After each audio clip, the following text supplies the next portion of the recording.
Welcome to Pivot and Thrive. I'm Karin McCarthy, founder of Vermont Collaborative Circle, a community resource for entrepreneurs dedicated to making Vermont the place where businesses and families thrive. In the Pivot and Thrive interview series, we're showcasing business owners who are demonstrating creativity, collaboration, and resilience, with the hope that we can learn from each other so we can accelerate the pace of small business success in Vermont. Before we begin today, I'd like to recognize the Abenaki Nation, on whose traditional land we're having this discussion. We acknowledge their rich cultural history and honor them as the past, present, and future caretakers of this land. This interview is being recorded and taking place during the pandemic. We're grateful to be able to come together virtually. We'll have a Q&A opportunity at the end, so feel free to put your questions in the comment box, and Alex will help us to answer them at the end of our call. Today, I'm joined by Alix Klein of ABDCulture. I'm so excited to help share her story and hear how she has had the opportunity to pivot and thrive. Alex, I'd love for you to introduce yourself and your company. Welcome. Thank you. Thank you so much, Karen, for having me on your series today. And I'm Alix Klein, owner and creator of ABDCulture, which originated as Alexandra Barron Designs, but that's quite a mouthful. So we cut it down to ABDCulture. And yeah, I'm excited to be here. Great. Can you tell us a little bit about your product? Yeah, so I make jewelry out of bicycle inner tubes. The idea was given to me a few years back on a bicycle trip for one of my dear friends, and she had a pair of hand-cut feather earrings. And I was like, those are so cool. At which point she's like, you could make these. And I was like, yeah, I think I could. Those are cool. So, fast forward, and now I produce lightweight, durable, waterproof jewelry out of rubber. And it looks something like this. Wow, cool. Which is super fun. I like to call it durable lace. And it's just really transcended into quite a fun business. I've been very excited and thrilled to make it work over the last few years. That's fantastic. And can you tell us about your first design? How did you go from this idea to trying it out? Yeah, so when I saw those the first feathers, they were hand cut with scissors. And I had never heard of laser cutters at that point. So I was like, okay, obviously I'm going to try my hand with scissors. And I was like, tried that, and it like really was stretchy and kind of hard to cut. And I was able to, get out a couple pairs of feather necklaces and earrings. And then upon moving home to Vermont, my husband was looking through the 7 days and saw the generator had just started, and it was in the Memorial Auditorium in Burlington, and they were offering their first laser cut jewelry class. Oh, cool. And he looked at me and he's like, you got to take this. And I was like, oh my God, you're right. I do. Like, this is so cool. So I signed up, and it was totally mind blowing. It was awesome. This cool little maker space, in the basement of the Memorial Auditorium. You could hear them playing basketball in the evenings above you. And you're like, oh God, what's going on? And so we cut a bunch of leather and wood in that class. And I was like, I really want to cut rubber. And they were like, oh God, how are you going to do that? And I was like, I don't know. So eventually, through some help, we figured we could glue the rubber tubes after cutting them open down onto this mat board. Excuse me. And that was sticky and a big mess. And so I did that for a little while, and then learned that a vacuum table was the way to go. So yeah. Can you tell me about the function of a vacuum table? Because I can imagine how it works, but you can probably help us to picture it better. Yeah, so an engineer friend of mine basically used an old cookie sheet with holes in it. You can buy the kitchen, and he just created a seal around it, and then the suction comes from underneath, and it just goes and holds everything down. Oh, and wow. So it's just, yeah, it's awesome. And the laser cutter looks just like a big flatbread printer. Cool. Mine is yellow and black, so I call it Bumblebee. Nice. I like that. You've mentioned a few people who have kind of mentored you or given you tacit approval or nudges for your support. Can you tell us about your champions and who's helped you to get here? Yeah, definitely. Well, one of my favorite sayings is you have to be willing to do it yourself, but you can't go it alone. Mm. And so a few of them are here today. My mom and has been my biggest marketing champion. My sister, Devin, has been my mom also, but my sister has been my copy editor. I can call her in the middle of the day and be like, I have to send this thing out. Do you have 5 minutes? I really need your help. She's like, okay, just give me like 2 seconds. I got to get in the car. I'm like, okay, all right, thank you. And so she's been a huge champion. My husband obviously has supported me every single step of the way and taken all of the photographs on my website. So bless him for that. My friend Louise, the one who saw the first pair of bicycle inner tube earrings, she's just, always fashion forward, always seeing new ideas and recognizing how cool they are. And so she's been a big supporter when I made my first pair, and I gave them to her and I gave them to my mom and I gave them, to everybody. And she would kept wearing them and wearing them. And I'd be like, are you just wearing those because I'm here? She's like, no, I haven't taken these off. I'm like, don't lie to me. She's like, I'm not. I'm like, all right. All right. I was like, thank you. She's like, they're just that cool. And I was like, okay. All right. So that really helped support this idea that I could do it. So it was Absolutely. great. Well, it's so nice to have a vote of confidence from someone you already, you care about their opinion. So that's great. Can you tell us about how you source your product? How do you come about these cool little tire inner tubes? Yeah. So we go to bike shops. I first started just using the pop tubes from my husband's bike excursions, because he's always like doing little bunny hops and tricking around, and he's very sporadic. So he pops a lot of tubes. So originally I just started using those. And then when we started to outgrow that, we went to Waterbury Sports, Bicycle Express, the OGE just sent me a package the other day. And they just send me their pop tubes, the ones that they would normally throw away. And I use that, which is great because I had always sort of known that jewelry. I went to backstep a couple of beats. I went to Pratt Institute in Brooklyn to be an art teacher, and eventually decided that that wasn't going to be quite the path for me, and found out that jewelry design happened to be one of my better mediums. But I just couldn't, I don't know, something about just putting another product into the world didn't seem right. So when my friend showed me this way to upcycle or take something that was going to be trash and make it into a product, that's when I was like, oh, I can feel good about this. Like, this fits into my philosophy and my morals. So that really kind of set the ball rolling, where I could then be like, all right, I'll make this. This will be cool. That's great.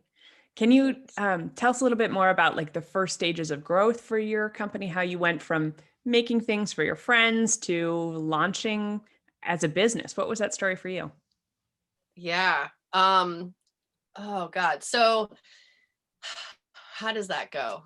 I got invited to go to Burning Man right after I'd seen these earrings. And so that kind of got me in the motion of making more than just one, and that was pre-laser, that was pre-everything. So when you go to Burning Man, it's not like a normal festival. You don't sell things, you give things or you trade things. So I was like, what do I have to give? So I immediately was like, I've got scissors, I've got tubes, and I've got some cord. So I made a bunch of necklaces, I made a bunch of earrings. My mom is a jeweler, so that, came very naturally to me. And then a cute little shop in Squaw Valley ordered like 26 pairs. And I was like, holy geez. And so I was at home that summer. And so my mom and I sat there, and she like was fully supporting me. And, I just hand cut and handmade every single pair. And then that kind of like slowed down a little bit. There's other stuff going on. Moving home, I was like, I had a big transition. Our whole family, my father had passed away. So I had moved home that spring, and it was like, it was a huge like reflection time, and it was a time I was like, okay, I'm going to try this, because why not? I've got nothing else to lose. I'm home, I'm supported by my family, and obviously there needs to be a shift. At that point, then we found the laser, and I was like, okay, so I can, I can reproduce these designs effectively and efficiently so that I could make money doing it. And that kind of was like really got the ball turning or rolling. And then from there, I got some really great advice about how to start a business. A mentor of mine in the business sense has been David Cohn of Baked Beads. He's, always given me a lot of really great advice. And a bookkeeper said, no matter what you do, start your own bank account for the business. So the first year, whatever I made from the business, I just put into that bank account, and I didn't pay myself. I worked on the side. And then the second year I was able to double my income from the first year. And finally around that time, I was like, okay, I need to invest all of my effort and all of my energy into this. Otherwise, I just wasn't able to keep up. And it wasn't really like I didn't like look at the numbers so much. Maybe if I was to do something like this again, I might, but it was more like a feeling like, okay, it was like, you got to go all in. So that was kind of the turning point when you just realize that you've got to, just commit. It's kind of like jumping off the cliff. You just got to Yeah, 1, 2, 3, go. that's a big And investment. yeah, it's a huge commitment. And you're just like, well, if it fails, it fails. And if it doesn't, then here I am. So I needed more accounts. Like I really wanted to sell mostly wholesale. Sorry. No, it's all good. I wanted to sell mostly wholesale because I didn't want to be open 7 days a week, like in front of buyers. I really wanted to have a little bit more time freedom. So I really wanted to support brick and mortar, mom and pop shops. And so my husband and I went on the road for 3 months, and we opened about 20 accounts throughout the Rocky Mountain range. And, like you think about where I got my materials, a great opener. We go into a bike shop and be like, hey, do you guys have any used tubes that we could take off your hands? And they'd be like, oh, well, why do you want them? Be like, oh, well, we happen to make this jewelry that might be really cool for your lady riders, or like for gifts, for the boyfriend to get for his girlfriend. So that really helped us expand. And now we're featured in, or pre-pandemic, we were featured in maybe 50 shops around the country. So That's huge. And what a great story that you've cultivated those relationships yourself, and gone out into those shops and you've taken your product to show people and make that connection with them. I think that's brave and smart, and it clearly has worked for you. Can you tell us a little bit about what's changed in the past year? I mean, so much has changed for makers and creators and industry around the world in all in all industries. How has the pandemic impacted you? yeah, it definitely impacted. Well, I had gone to visit Crested Butte and had just sold my last order, like wholesale order. One of my customers there bought, her spring order, and then we got home and the world shut down. And I was trying to decide what to do, like whether you like double down, and like really push, like the online presence. And everything felt so uncertain to me that I didn't want to push for people to buy things. That's not why I do this. When I'm a salesperson, I always say, if you don't love it, you shouldn't buy it. Like, I'm not trying to get people to get extra things that they don't need or want. So that's how I felt about like online marketing at that point. So I luckily it's just me. I don't have any employees that I have to support or feel like obligated towards. So that was kind of a blessing. The laser can, you just turn it off and go into hibernation. And so that was okay. And so I kind of pivoted, and I got a job at the local hardware store because that was essential. And so I did that for 3 months, and then started painting houses again in the summer. And slowly, like I was getting an order a week, and then it started to ramp up a little bit. I was able to do that on the side. And then around May, I found in my inbox the Title IX invitation to apply for their Movers and Makers Pitch Fest. And this was their 3rd year putting on this event. And what this event is it supports women entrepreneurs that are like movers and shakers and, in the outdoor industry. And this would have been, as I was reading the email, this, if I had applied, this would be my third year applying. And I was kind of, sitting back being like, do I actually apply? Like, I don't feel like I have a business right now. Like, everything is so upended. And, the whole premise of the application was to create a video about a time you failed and what you did or learned from it. And I was like, well, just to call out the elephant in the room, I'm not going to like try to pretend there's something else. I'm just going to do it on the pandemic and how not making this video would be failing. Like, obviously this is an opportunity, perseverance. You just got to keep one foot in front of the other. And so in 2 weeks, got my friends and my family together and we created this cute video. And my husband, again, is a videographer. So he edited the whole thing. We submitted it. Come to find out, I was a finalist. I was totally blown away. I was like, when you hit rock bottom, that's when you start to go back up. And that's kind of what it felt like. It felt like everything had crashed.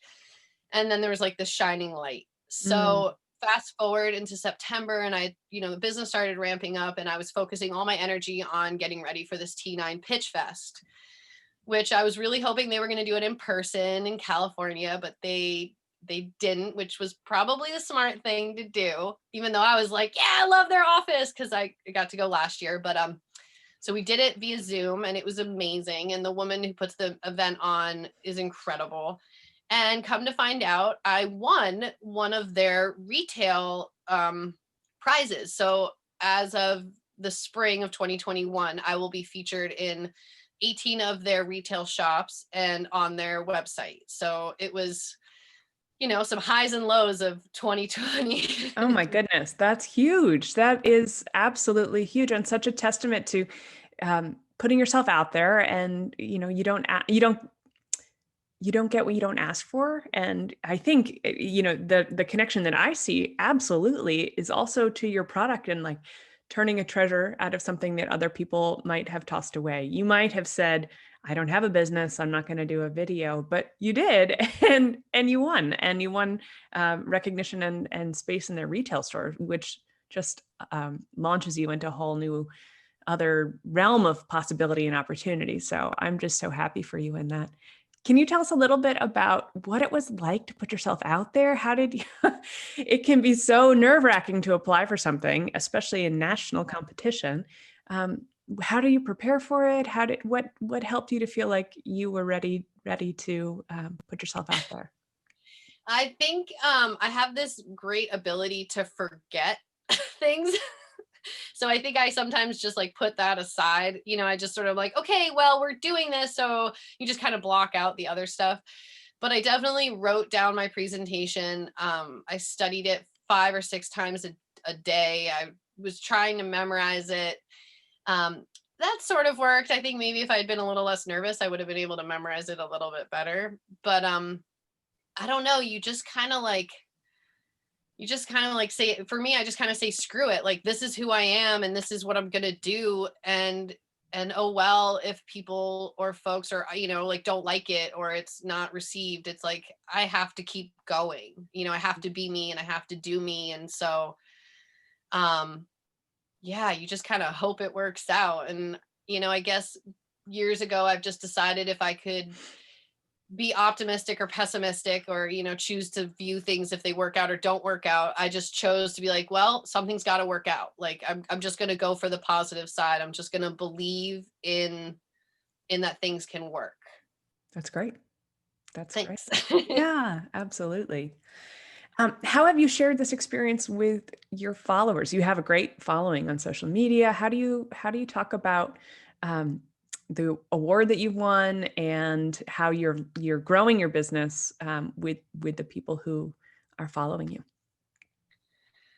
Oh yeah. I think like, my insecurities downplay the winning, just because I don't know, I think sometimes it feels challenging to show humility, but still be confident and still be excited that you've won. So I think sometimes I downplay that or I mean, I don't, It's yeah, hard to humble brag for it sure. is.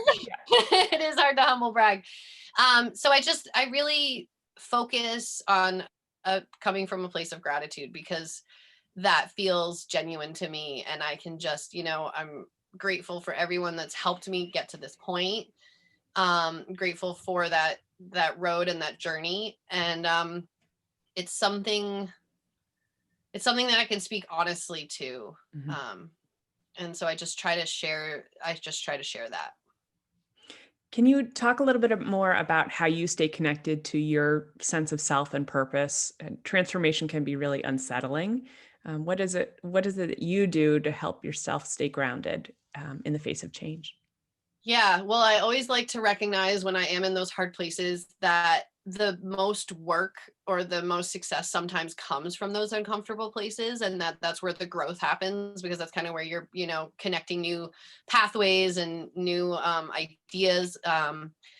So when it's difficult, I do sort of try to remind myself that it's like, okay, this is when you need to push a little bit more. This is where the growth is happening.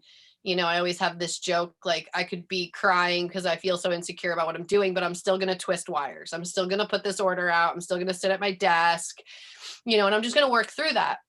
But besides that, for my like mental health and physical health, I'm a big advocate of the work play balance. Um, Helping with that is that I don't have children, so I get to spend a little bit more time on myself, which is a blessing. So I like to ski. I try to ski a few days a week in the winter, which really helps clear my mind. Being in the woods is very healing for me. Also, working out a lot and staying connected with family and friends are huge.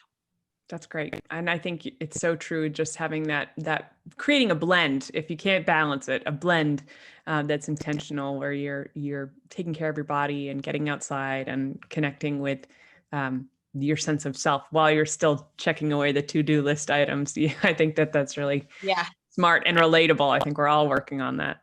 Yeah. Well, and even, sometimes checking off those boxes, they don't checking them off always doesn't look like what you thought it was going to look like.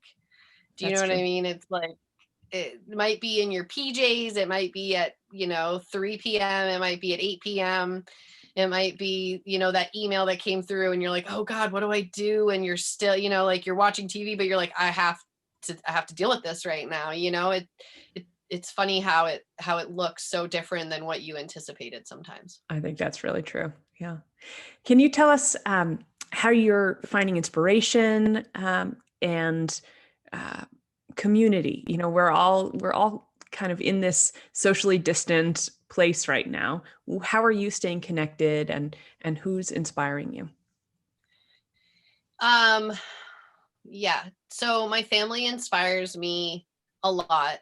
My mom and my sister are huge inspirations. As more of like an outside figure, Bronwyn of Bronwyn Jewelry was a mentor for me for the Title IX Pitch Fest.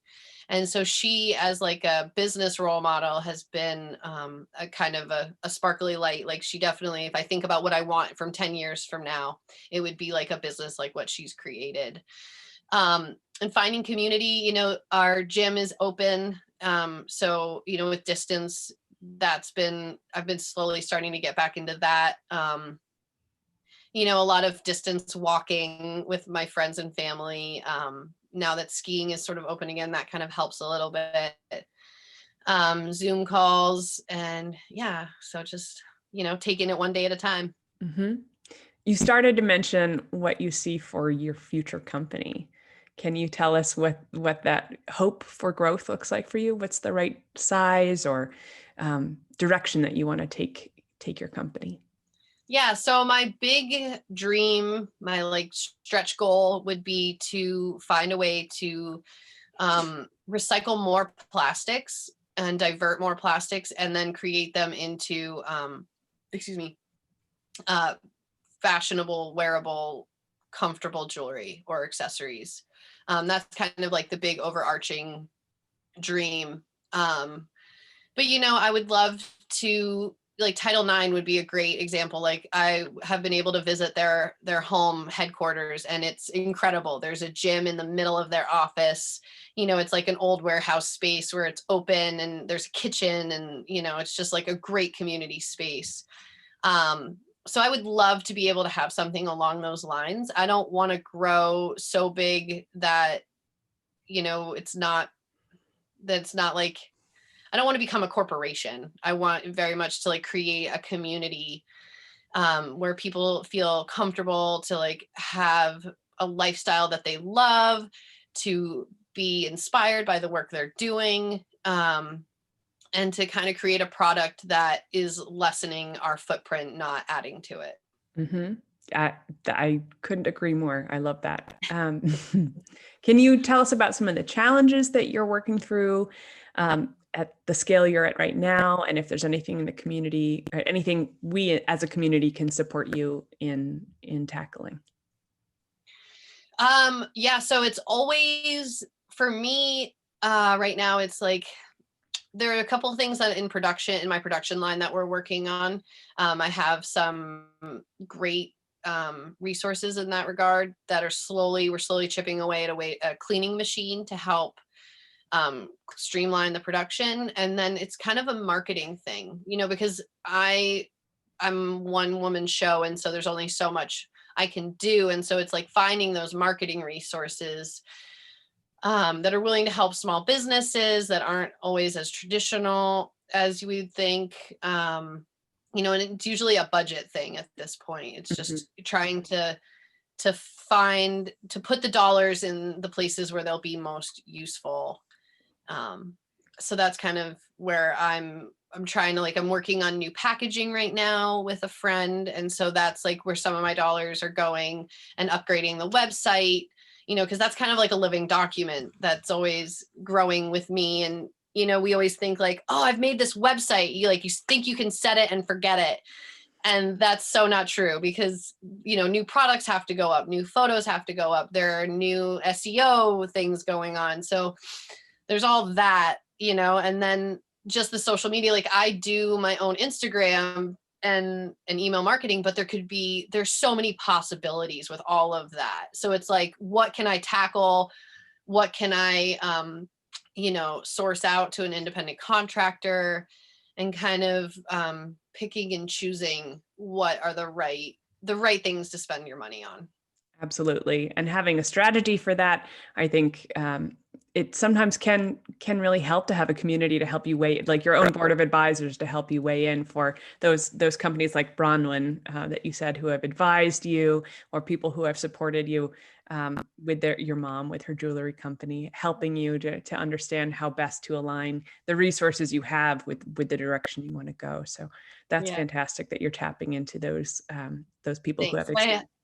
My husband always jokes. He's like, have you asked your committee yet? And I'm like, well, let me get back to you. I got to go make some calls right now.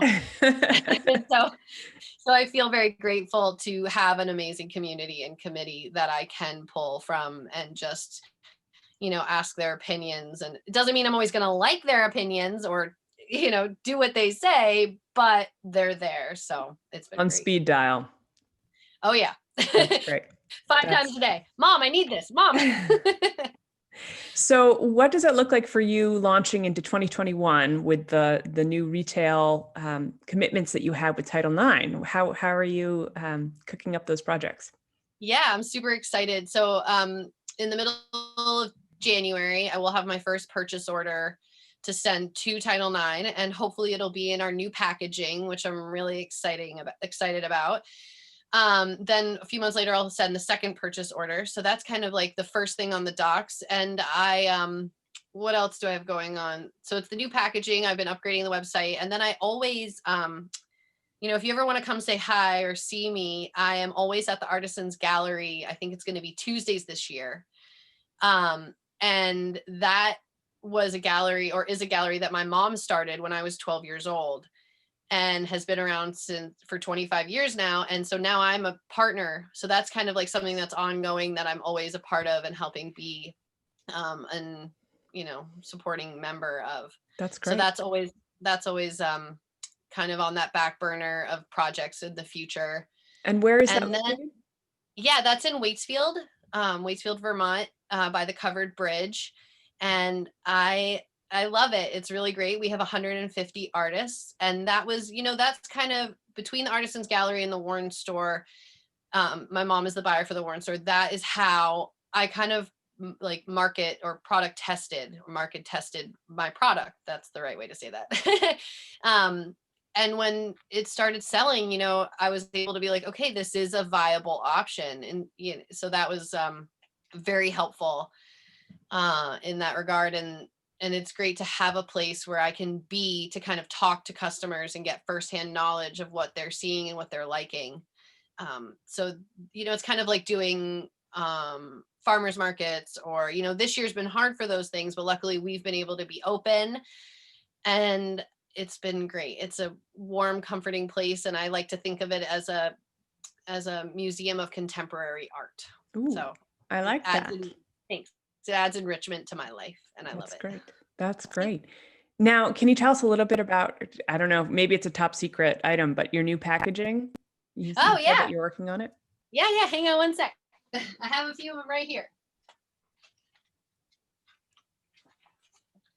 So I originally wanted it to be like this very fancy origami thing that would like stand on its own and also hang, but we've come up with a little bit more of a simplified package, and this kind of makes it like a little gift. But if you can see, it'll be that little opening window, and then it'll kind of open, and the bracelet and the earrings can Beautiful. hang, and there's a little like And tab on the is it back. paper?